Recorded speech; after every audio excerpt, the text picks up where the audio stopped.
Ci troviamo in Villa Carnera, una villa costruita dal campione nel 1932 e che lui poi ha utilizzato nei vari suoi periodi di soggiorno qui nel paese natale, un paese al quale lui era molto legato.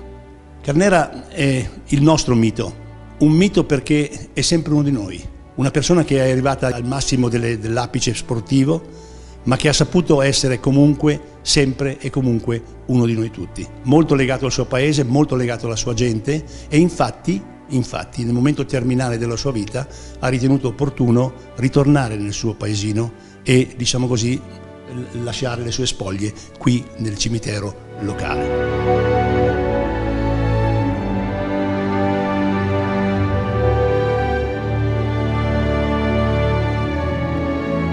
È una villa di stile Liberty che lui fece costruire, grazie anche naturalmente al supporto di alcuni architetti che avevano avuto un'esperienza notevole negli Stati Uniti. Questa villa Liberty ha delle tracce, diciamo così, nella sua architettura molto significative, grandi spazi, grande luce, e lui la costruisce e la paga contanti nel 1932 all'età di 26 anni.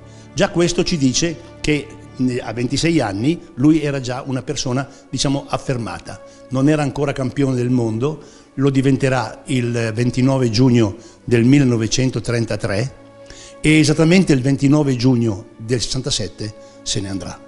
È una persona che ha mostrato poi, anche con il senno di poi, con le ricerche fatte eccetera, dei risvolti anche umani notevoli. Una persona che non era altamente scolarizzata, ma che si era costruito tutta una serie di elementi, di esperienze e di cose che poi ha manifestato negli scritti, nei documenti che ha lasciato e dei quali noi conserviamo.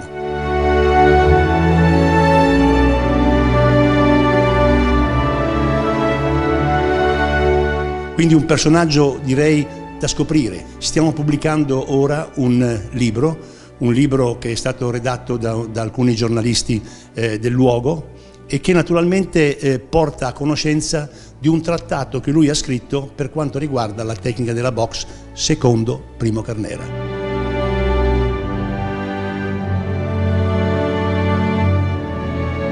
Abbiamo ricercato di ricomporre la villa con tutte le cose originali dell'epoca e qui ci abbiamo messo molta attenzione. Infatti la sala da pranzo, il salotto, le camere eccetera sono state riprese con tutti quei dettagli che avevamo avuto all'epoca. Anche le cose interne, le decorazioni, le pitture che noi troviamo nelle varie pareti eccetera sono state riprese esattamente nella configurazione originale grazie a tutta una serie di documentazioni che avevamo a disposizione.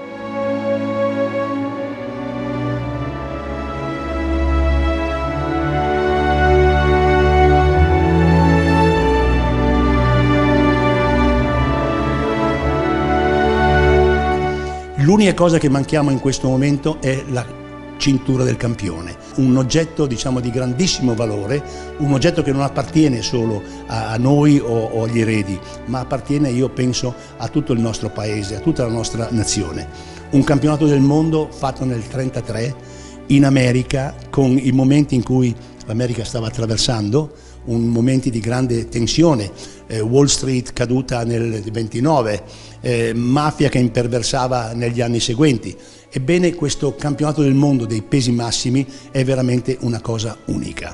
Quindi rimane proprio come, diciamo così, elemento, diciamo, di passaggio per le nuove generazioni. Noi ci auguriamo di avere quanto prima la possibilità di esporre questa cintura che attualmente abbiamo sotto la nostra egida e la porteremo qui in villa per mostrarla anche ai nostri visitatori.